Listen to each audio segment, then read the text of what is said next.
Welcome to I Am Cat. It's probably my new favorite VR game because you are quite literally a cat. Granny, how you doing? Oh, we broke it. Uh-oh, we're in trouble. We're in trouble. No.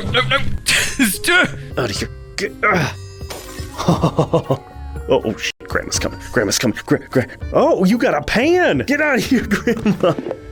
Yeah, oh, you mad at me, huh? I'm just a cat, though. There's nothing you can do. This is our life.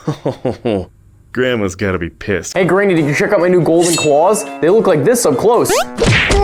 Hey, Granny, did you like this plant? This game has only been out for a month and a half, and yet I Am Cat is all over the social media world. From tons of different VR content creators to even flat channels that aren't even about VR, everyone is loving that this game truly lets you be in the paws of a cat. If somehow you missed it, I Am Cat is only $14.99. It's on Quest only currently, and it's currently in early access. The game just released on May 23rd of this year, but has had so many sales that it already has 20,000 ratings on the Metastore. To help put that into perspective, that is more ratings than Population 1 has gotten in its entire lifetime. Beat Saber long held the record for the most ratings with how long it's been out. It has 49,000 ratings, and Gorilla Tag, the worldwide sensation that it is, has 117,000 ratings. That means in just about 6 weeks, I Am Cat has nearly 20% as many ratings as Gorilla Tag. I Am Cat is a cat simulator that puts you in Granny's house. The entire game can be beat so far in about an hour. It's been clear for years already, cats are the internet's best friend.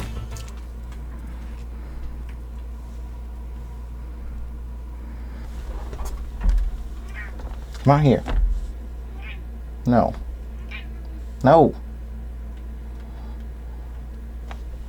And we've seen other games like Stray, Little Kitty, Big City that all try to capture the feeling of a cat, but where VR really shines in this game is VR can give you the perspective that you are actually the size of something, and it feels like it in VR to the person playing. The game advertises its cutting-edge locomotion system, although if you've played a lot of Gorilla Tag, you're not going to feel unfamiliar with how the cat moves. You basically scoot your paws across the floor to move you. If you want to jump, you smack both your paws down on the ground at the same time. Of course, like a cat though, you can climb up things, which is a lot easier wearing Gorilla Tag if you are someone who can wall climb. You've put in a lot of time already. You have retractable claws just like a real cat. But much like in the early days of Gorilla Tag, we said here on the channel, that game was gonna make channels and even can probably be attributed to J-Man Curly being one of the most successful VR creators of all time. I Am Cat seems to be doing the same thing. The terms peaked up on Google Trends, showing up way higher than some really popular VR games like Ghost of Tabor and even getting up there near Beat Saber. But if you head to YouTube and look at how popular these videos are from this game, you've got channels that are getting 100 times the normal views that channel gets on a video. Greater than 100 times the normal views on the channel. 87 times the views that channel gets. 85 times the views that channel gets. And this is all a game that is just in early access and has barely been out for any time at all. It's exciting to see, and I've got to say, if you are a cat lover, you're going to instantly love this game. From the purring that starts up in the load screen, the sound effects the game uses, whether you're climbing, jumping, scratching, and the developer assures us there's plenty more to come as this gets developed further and moves out of early access. But whether you're someone who just like to play games before they're wildly popular, or someone who loves cats, I would definitely say I Am Cat is worth checking out. With 91%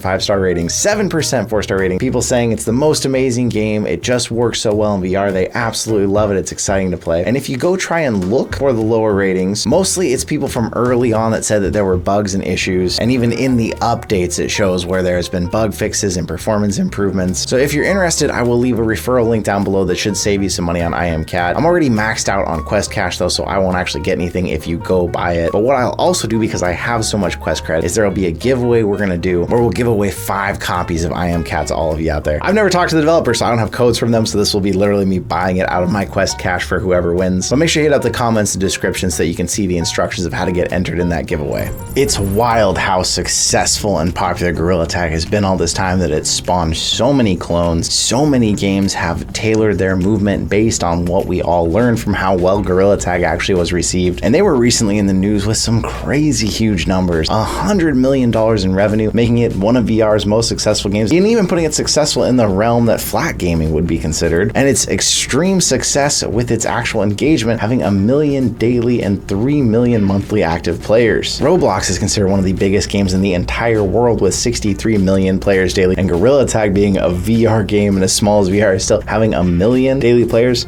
That's something. Gorilla Tag is so popular actually that my barber recently asked me about a VR headset for their kid who had no interest in VR at the time, but asked for a Gorilla Tag plushie for Christmas. I hooked him up with one of my old Quest 2s now, and so now they're actually getting to check that out, and it means I don't have to pay for haircuts for a while, which I'm starting to get in need of. You can even see on Amazon that there is Gorilla Tag plushies, stickers, and things that are getting hundreds to thousands of sales every single month on. Gorilla Tag is probably the game at the moment doing the most to break the boundaries of pushing us out further towards the mainstream. And other games that are trying to take that Gorilla Tag formula a step further, Yeep's Hide and Seek, which is a game that we've talked about before on the channel. Tons of you keep bringing it up in the comments, and it's one of the biggest anticipated games that it is finally launching this month, fully on the MetaQuest store, because it has been on App Lab, and similar to I Am Cat, has over 20,000 reviews, also with a 5-star rating, just like I Am Cat. Unlike a lot of games that just clone Gorilla Tag and try and do it exactly the same, Yeeps is a game where you actually can not only jump around on your hands, you play hide and seek with each other, you can pull stuffing out of your belly to build a world and create a lot of elements that come together to make for a really interesting game. It's interesting what all of this is doing to the VR realm as a whole though, because for a long time the biggest problem with VR has been people getting motion sick, and more of these games that involve the locomotion of using your hands to bounce you around, and that physical movement is helping people not get sick, because using a joystick and moving your character can cause a break in your brain where your brain thinks I see movement but I don't feel it, and makes you sick. Ultimately, it's been difficult for VR because it's hard to move around in your space and have enough space to effectively move around and have a real experience. But when so many people get sick from the joystick, we had to find another means of locomotion that can work for everyone. These games have found an unusual way of doing it that seemed so foreign at first and is now becoming common in so many games. Still, no more rainbows, all the Gorilla Tag clones, I Am Cat. So whether you're playing in a small space or a huge space, it doesn't matter how big your boundary is, you can move around with much less fear of getting motion sick. The physical boundaries of VR have been extremely noticeable since the beginning, as if you move too far and you can't see the road, it's easy to hit things, break things, including your own hands. But now Quest is finally making it so in mixed reality, any app can disable the boundary. When you're in mixed reality, you see the real world and the digital objects, so it's not nearly as much of a fear that you're gonna punch your coffee table, because it should show through in mixed reality. One of the most recent updates on the Quest V66, now any developer can disable that boundary from showing up when you get near it in mixed reality, but they cannot disable it still for VR games. VR for so long has felt limited between the amount of space you need, the amount of power headsets have. Originally we had cables on them. More and more as these boundaries fall away, it can help push it further and further to the rest of the world for all the people who still haven't gotten to see the joy and awesomeness that is the world of XR. As we push towards that bigger world of gaming, people keep asking about some of the really big games out there. Now we've got Roblox in VR. There's ways to get Minecraft in VR, but what about Fortnite? People keep asking. Well, the CEO of Epic has stated no plans currently for Fortnite on Quest, but they're not ruling it out entirely either. When asked about it over on X or Twitter, the CEO of Epic Games, Tim Sweeney, said basically that there's no plans currently. It's tough because they need a lot of players playing on all platforms, and there have to be locomotion mechanics that wouldn't have the VR players barfing. An interesting part of the statement, he said, quote, "We've gone from 0 to 1 such popular mechanics,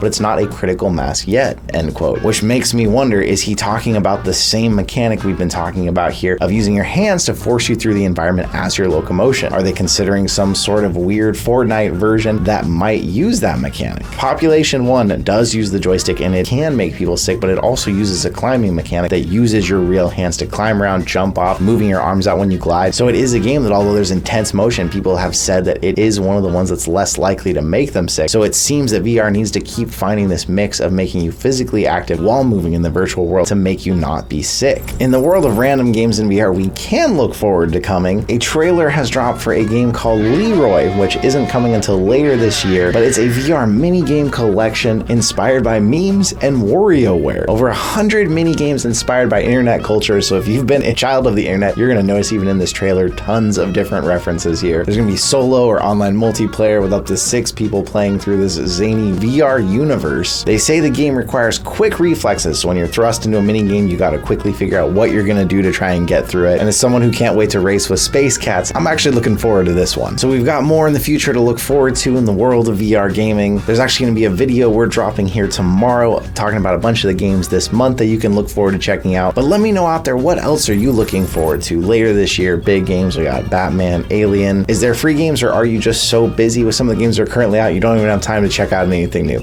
Let me know in the comments down below. Thank you once again for being here with me, and I'll see you in another reality.